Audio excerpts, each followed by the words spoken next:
परिचय। राम, तुम कैसे हो? मैं तो अच्छा हूं।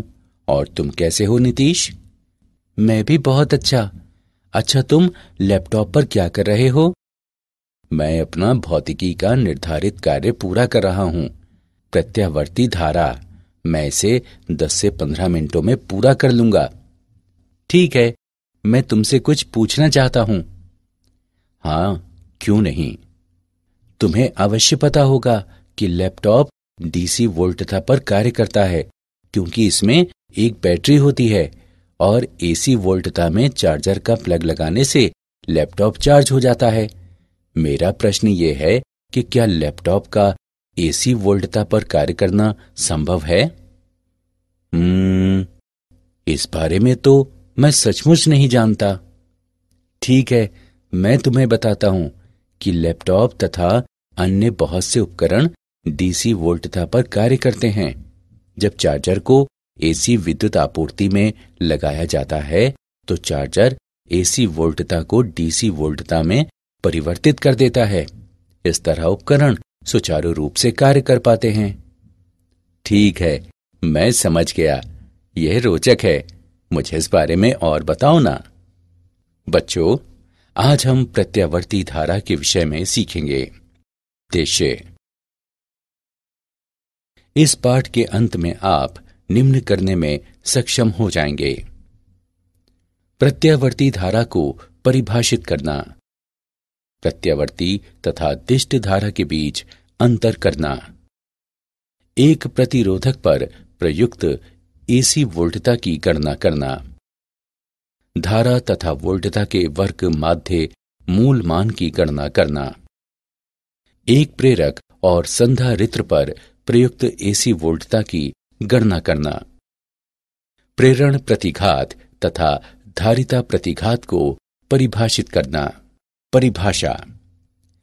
एक एसी जनरेटर एक प्रत्यावर्ती धारा उत्पन्न करता है जो समय के साथ ज्यावक्रीय रूप में परिवर्तित होती है।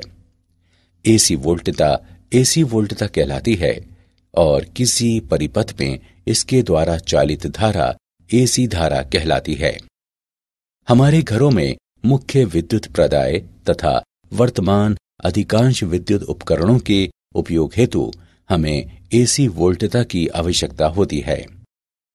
एसी वोल्टता को अधिक प्राथमिकता देने का मुख्य कारण यह है कि इसे ट्रांसफार्मर की सहायता से उच्चतर या निम्नतर आयामों में सुविधापूर्वक एवं दक्षतापूर्वक बदला जा सकता है।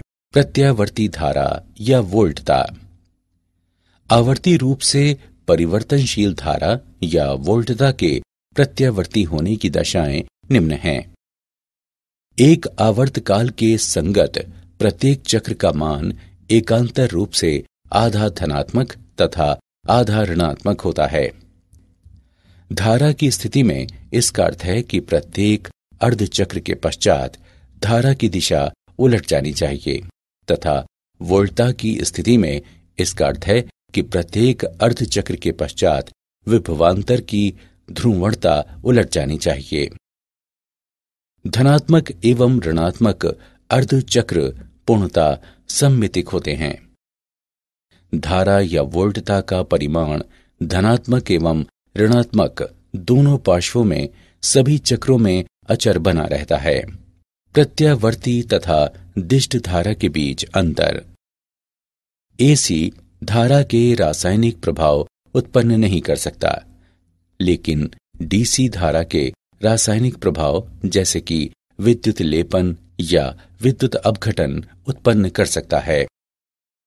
एसी को ट्रांसफार्मरों द्वारा बढ़ाया या घटाया जा सकता है, लेकिन डीसी के लिए ट्रांसफार्मर का उपयोग नहीं किया जा सकता।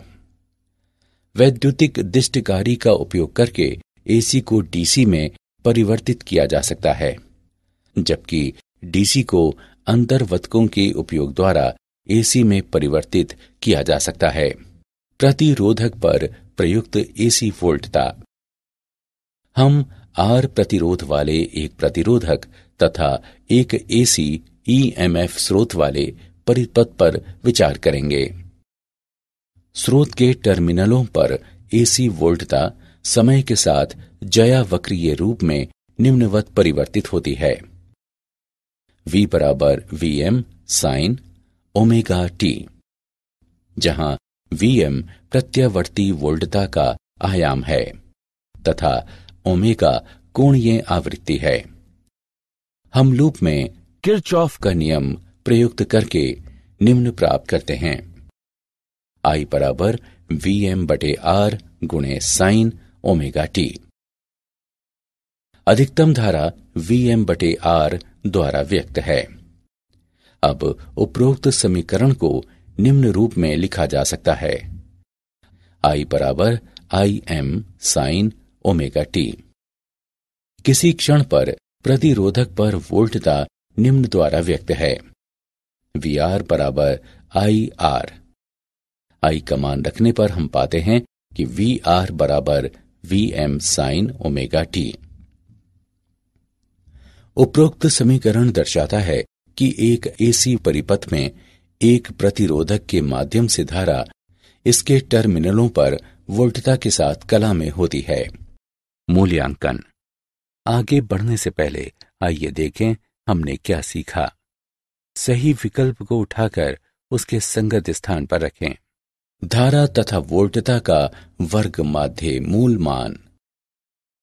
आइए निम्न द्वारा व्यक्त ज्यावक्रीय वोल्टता तथा धारा पर विचार करें। V बराबर Vm sine omega T. I बराबर Im sine omega T. V तथा I दोनों आधे चक्र के लिए धनात्मक तथा अन्य आधे चक्र के लिए ऋणात्मक हैं। इसलिए एक पूर्ण चक्र का औसत मान 0 होगा। वर्ग माध्य मूल धारा। धारा के वर्ग के औसत मान का वर्गमूल वर्ग माध्य मूल यानी RMS धारा कहलाता है।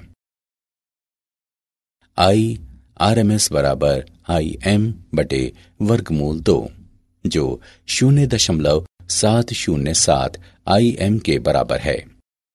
इसी तरह से RMS वोल्टता प्रत्यावर्ती वोल्टता के अधिकतम मान से संबंधित है। V RMS बराबर Vm बटे वर्गमूल 2, जो 0.707 Vm के बराबर है।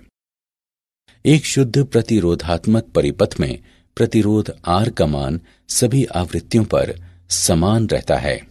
प्रतिरोध बनाम कोणीय आवृत्ति का ग्राफ एक क्षैतिजिक सीधी रेखा होता है।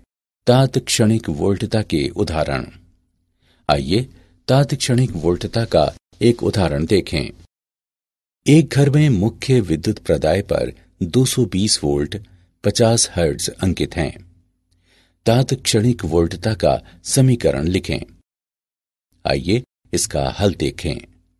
दिए गए मान हैं EV बराबर 220 वोल्ट, न्यू बराबर 50 हर्ट्ज।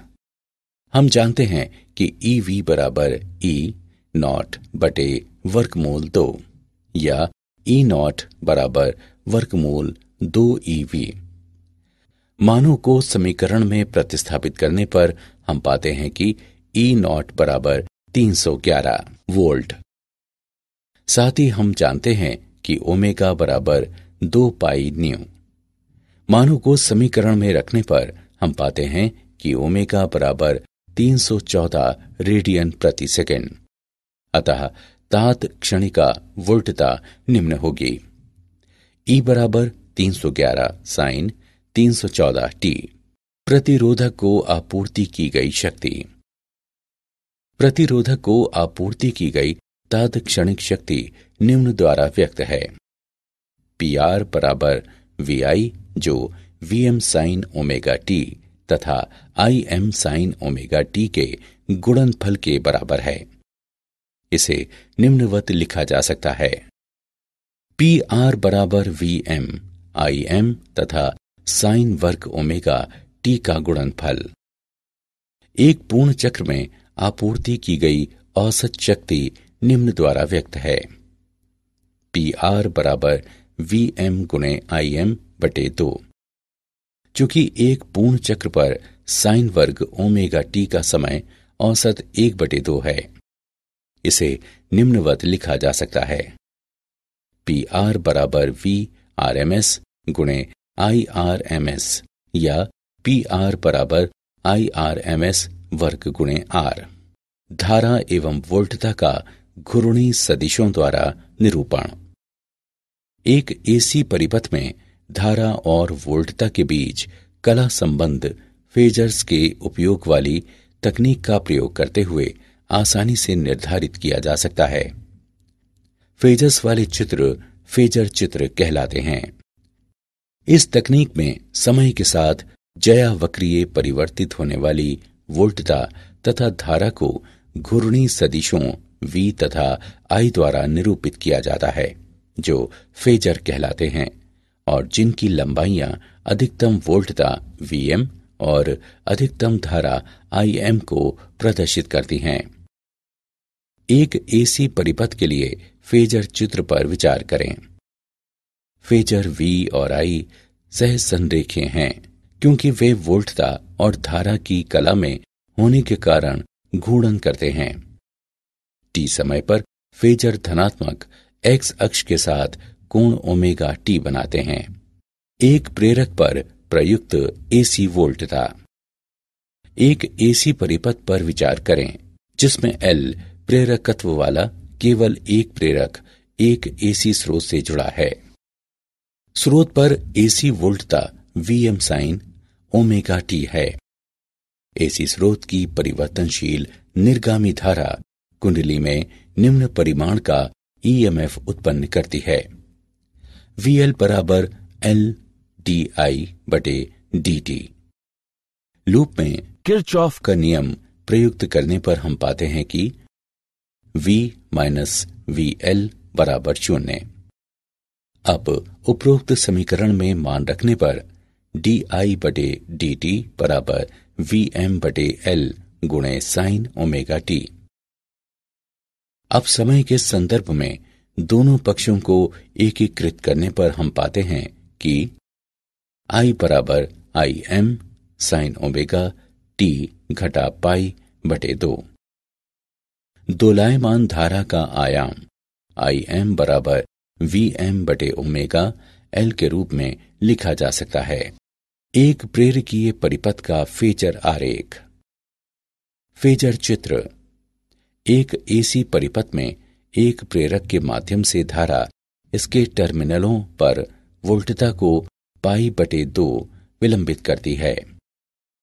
धारा के ग्राफ के जिन बिंदुओं पर धारा 0 है वहां ग्राफ की प्रवणता सर्वाधिक है और धारा बढ़ोतरी या घटोतरी की दर सर्वाधिक है। अतः वोल्टता एवं धारा समान कला में नहीं है, बल्कि तरंग चक्र कला के 1/4 के बाहर है। एक संधारित्र पर प्रयुक्त AC वोल्टता। C क्षमता के एक संधारित्र तथा AC स्रोत से निर्मित एक AC परिपथ पर विचार करें। स्रोत पर AC वोल्टता है V बराबर Vm sin ओमेगा T। यदि Q किसी समय t पर संधारित्र पर आवेश है तो संधारित्र पर तात्क्षणिक वोल्टता निम्न होगी Vc बराबर Q/C। हम लूप पर किरचॉफ का नियम प्रयुक्त करके निम्न प्राप्त करते हैं। V माइनस VC बराबर 0। VC बराबर Vm sin ओमेगा T। अब हम उपरोक्त समीकरण में मान प्रतिस्थापित करते हैं। परिपथ में तात्क्षणिक धारा Im sin omega T plus π/2 होगी, जहां Im बराबर ओमेगा CVm दोलायमान धारा का आयाम है। संधारित्रीय प्रतिघात। संधारित्रीय प्रतिघात उपरोक्त व्यंजक Im बराबर ओमेगा CVm को निम्न रूप में भी लिखा जा सकता है। Im बराबर Vm/1/ओमेगा C। संधारित्र का संधारित्रीय प्रतिघात XC 1/ओमेगा C के द्वारा व्यक्त है। एक विशुद्ध संधारित्रीय परिपथ में धारा का आयाम निम्न द्वारा व्यक्त है। Im बराबर Vm बटे XC या IRMS बराबर VRMS बटे XC। एक संधारित्र को आपूर्ति की गई शक्ति संधारित्र को आपूर्ति की गई तात्क्षणिक शक्ति Vm बटे 2 गुणे साइन 2 ओमेगा टी द्वारा व्यक्त है। चूंकि एक पूर्ण चक्र पर साइन 2 ओमेगा टी का समय माध्य शून्य है, इसलिए संधारित्र शक्ति भी शून्य है। संधारित्रीय परिपथ का फेजर आरेख। फेजर चित्र एसी परिपथ में एक संधारित्र के माध्यम से धारा इसके टर्मिनलों पर वोल्टता से पाई बटे 2 समय पहले पहुंचती है। वोल्टता ए से बी तक बढ़ने पर संधारित्र पर आवेश पड़ता है और बी पर अपने पूर्ण मान पर पहुंचता है। हालांकि आवेश के प्रवाह की दर प्रदर्शित करने वाली धारा का अधिकतम धनात्मक मान आवेशन प्रक्रिया के आरंभ में ए पर होता है। संधारित्र वोल्टता बी से सी तक घटने पर संधारित्र से बाहर को आवेश का प्रवाह आवेशित धारा के प्रवाह के विपरीत होता है, जैसा बी से सी तक ऋणात्मक धारा द्वारा इंगित होता है। अतः वोल्टता और धारा तरंग चक्र कला के 1/4 बाहर है। क्या आप जानते हैं 1832 में फ्रांसीसी उपकरण निर्माता हिप्पोलाइट पिक्सी द्वारा माइकल फैराडे के सिद्धांतों के आधार पर डायनमो विद्युत जनरेटर के रूप में प्रत्यावर्ती धारा उत्पन्न करने वाला पहला प्रत्यावर्तक बनाया गया। प्रेरक दिष्ट धारा को कम नहीं कर सकता, यह केवल प्रत्यावर्ती धारा को कम कर सकता है। संधारित्रों से होकर प्रत्यावर्ती धारा प्रवाहित हो जाती है, किंतु दिष्ट धारा प्रवाहित नहीं हो पाती। सारांश। आइए हमने जो कुछ सीखा है उसे संक्षेप में दोहराएं। एक एसी जनरेटर एक प्रत्यावर्ती धारा उत्पन्न करता है जो समय के साथ ज्यावक्रीय रूप में परिवर्तित होती है। प्रत्यावर्ती धारा में एक आवर्तकाल के संगत प्रत्येक चक्र का मान एकांतर रूप से आधा धनात्मक तथा आधा ऋणात्मक होता है।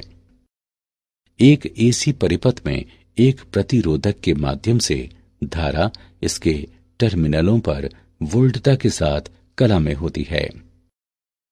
धारा के वर्ग के औसत मान का वर्गमूल वर्ग माध्य मूल यानी आरएमएस धारा कहलाता है।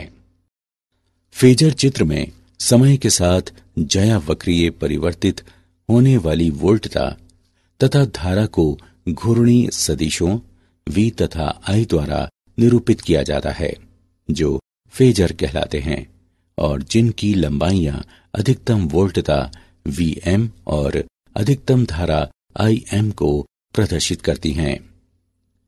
एक एसी परिपथ में एक प्रेरक के माध्यम से धारा इसके टर्मिनलों पर वोल्टता को पाई बटे 2 विलंबित करती है। एसी